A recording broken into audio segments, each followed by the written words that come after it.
Vou falar um pouquinho para vocês, assim, uma coisa bem resumida, dar uma panorâmica geral sobre saúde mental, alguns passos para uma cura mental. A palavra cura é uma palavra meio perigosa, eu sei, mas vamos falar um pouquinho sobre isso. Então, existem várias formas da gente conceituar saúde mental. Às vezes é muito comum na igreja algumas pessoas fazem uma oração e na oração diz assim: Ah, Senhor Deus, nos dê a sua bênção, nos dê saúde física e saúde espiritual. Em nome de Jesus, amém. Bom, peraí, física e espiritual, mas e a mental? A mental é separado, né? Então, existem várias formas de a gente conceituar a saúde mental. Uma definição resumida de saúde mental poderia ser que saúde mental tem que ver com a capacidade ou habilidade da pessoa se relacionar bem com ela mesma e com os outros, né? Também trabalhar, estudar, ser útil para a sociedade e amar de forma madura as pessoas. Bom, então, quer dizer, resumindo, saúde mental, como a gente pode pensar que uma pessoa tem uma boa saúde mental?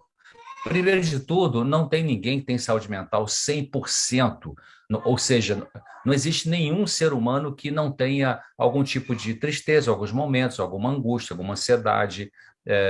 Isso acontece. Só conheço uma pessoa que era 100% mentalmente falando sadia, que se chama Jesus Cristo, na sua humanidade, quando viveu aqui, e claro, eternamente. Todos nós temos algum tipo de luta, uns têm mais, outros têm menos. Alguns têm uma luta no período da vida, depois passa, fica bem.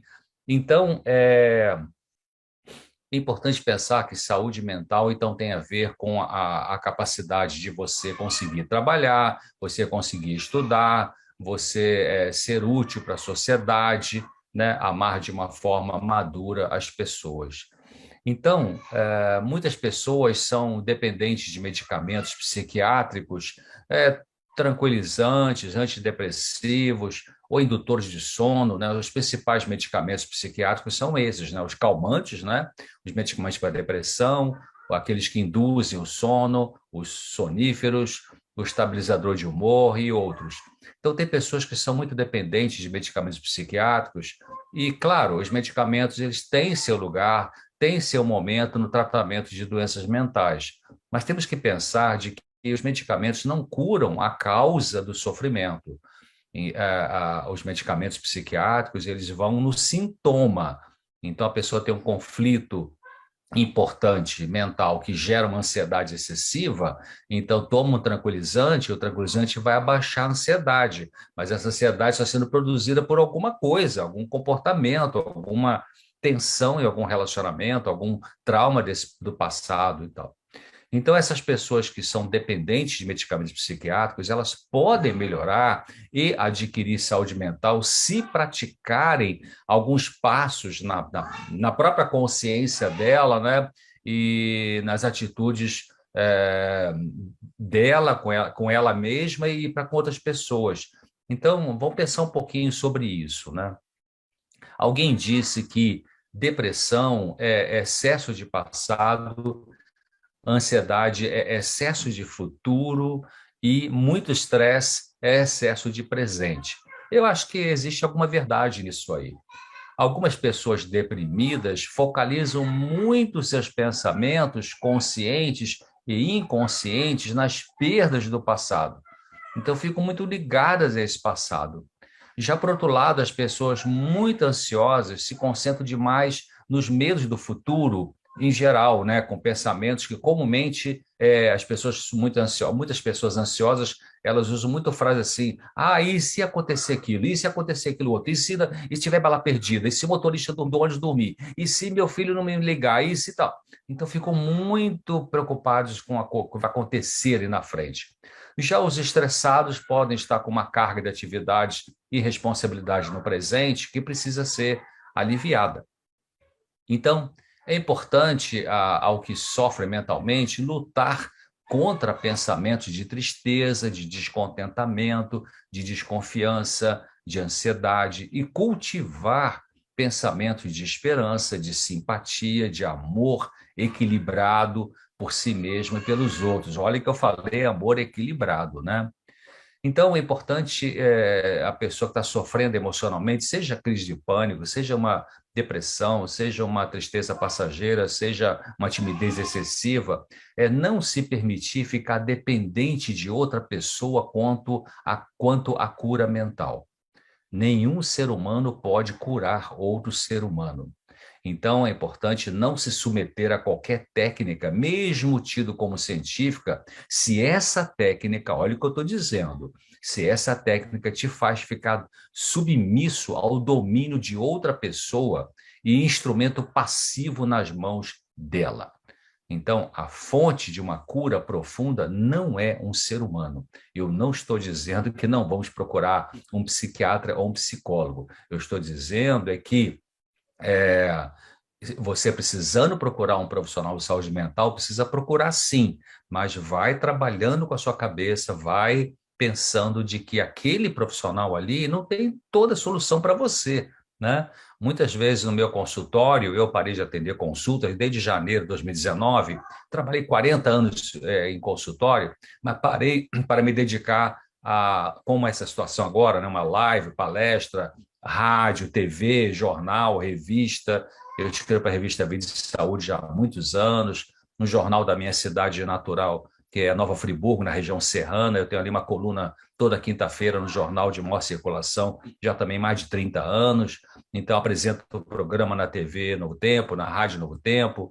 Aliás, começou um programa novo aí na rádio Novo Tempo, na rede de rádio, né? Que começou em setembro, na verdade, chama-se Equilíbrio. Então, de segunda a sexta-feira, 8h30 da manhã, o programa Equilíbrio, um programa rápido, 5 minutos, né? Chama-se Equilíbrio, segunda a sexta-feira, 8h30 da manhã, e repete ali 2 da tarde, e aos domingos, 2 da tarde. Você pode assistir os programas que eu já gravei na rádio, no site da rádio, novotempo.com/rádio. Então, é importante a gente entender de que, além da medicação, além de procurar uma ajuda profissional, os seres humanos eles têm o seu limite, mesmo os profissionais. Então, quando eu estava atendendo em consultório, é, eu geralmente, algumas vezes, falava para o paciente assim: olha, você está vendo aquela porta ali? Eu mostrava a porta do meu consultório. O mais importante para a sua saúde mental é o que você vai fazer daquela porta para fora, é o que você vai pensar, é como você vai lidar com as suas emoções, né? Não é o medicamento, não sou eu, né? É o que você vai fazer com aquilo que a gente trabalha aqui dentro do consultório, na psicoterapia. Claro, a medicação dá um pouquinho de empurrão, mas ela para os cristãos, eu costumo dizer que a medicação é o número 3, né, no tratamento. Número 1 é você e Deus. Número 2 é a psicoterapia. Número 3 é a medicação. Então, é importante cada um lembrar que Deus nos deu uma consciência, nos deu liberdade de escolha, nós temos inteligência, né? Nós podemos pensar, nós podemos aprender a lidar com emoções difíceis. Então, é possível aprender. Existe um trabalho a ser feito por cada pessoa que sofre emocionalmente, e esse trabalho não pode ser substituído pelo médico, pelo psicólogo, pelo conselheiro ou por medicamentos, mesmo os medicamentos naturais, né? Valeriana, passiflora, camomila, etc. Então, esse trabalho que cada um tem que fazer é olhar seus pensamentos, olhar seus sentimentos e analisar se eles têm base na realidade, se são coerentes, e decidir lutar contra aqueles pensamentos, contra aqueles sentimentos que são irrazoáveis, que não faz sentido, né? E que afundam a pessoa na ansiedade excessiva e na depressão, se essa pessoa deixar que esses pensamentos negativos, ruins, tomem conta da cabeça o tempo todo.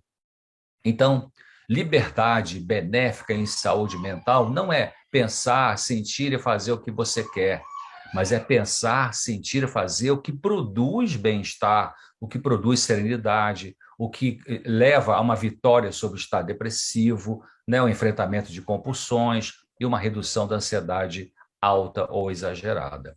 Então, isso depende muito de onde a pessoa se concentra.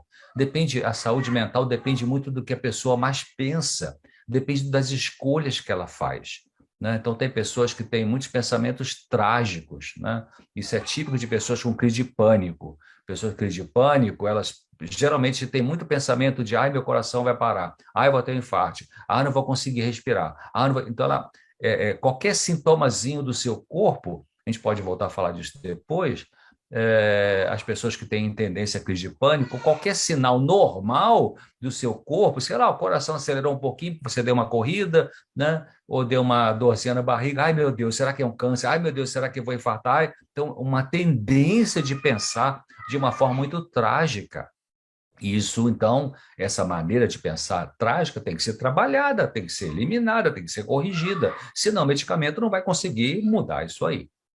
Então, muitas vezes, pessoas que se sentem inválidas mentalmente, não consigo funcionar, não consigo trabalhar, não consigo melhorar, elas podem resistir à doença ao se recusar a se entregar a esse estado doentio e também evitando ficar sem fazer nada, né? Acreditando que os remédios vão resolver tudo. Então, cada um precisa enfrentar a sua dor e ter uma ocupação adequada às suas forças, né? Então, praticar atividade física ao ar livre, respirar profundamente, se expor à luz do sol cedo de manhã ou ao final da tarde, aqueles procedimentos naturais que a gente conhece como adventistas, né?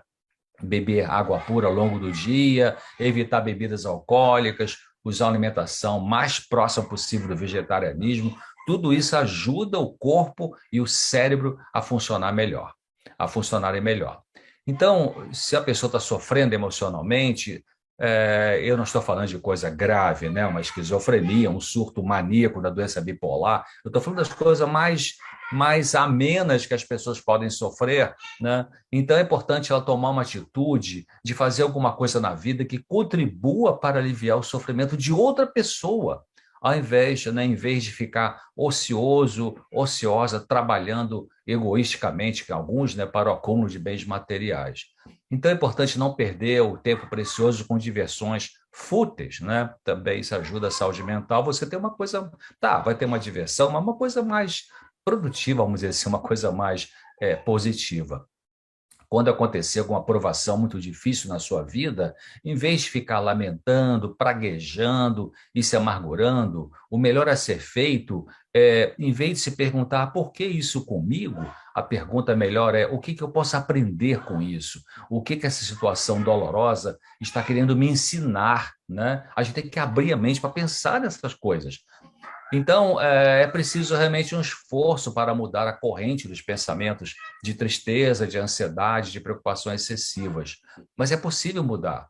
Claro, não é fácil isso, não é muito agradável, né? Você está pensando no que você pensa, né? Será que eu penso muito negativamente? Quais são os pensamentos que eu mais penso? Quais são os pensamentos que mais passam pela minha cabeça? A gente tem que fazer esse exercício, né? Pode ser cansativo, pode ser chato, pode ser desagradável. Claro, é muito mais fácil ir no médico, pegar a receita, vai à farmácia, compra remédio, toma, e aí, que bom, estou no zen, né? Tomei um Rivotril aqui, tá ótimo, tá tudo bem. Ei, mas espera aí, se os pensamentos permanecem negativos, então aquele medicamento não vai trocar esse pensamento, não, viu?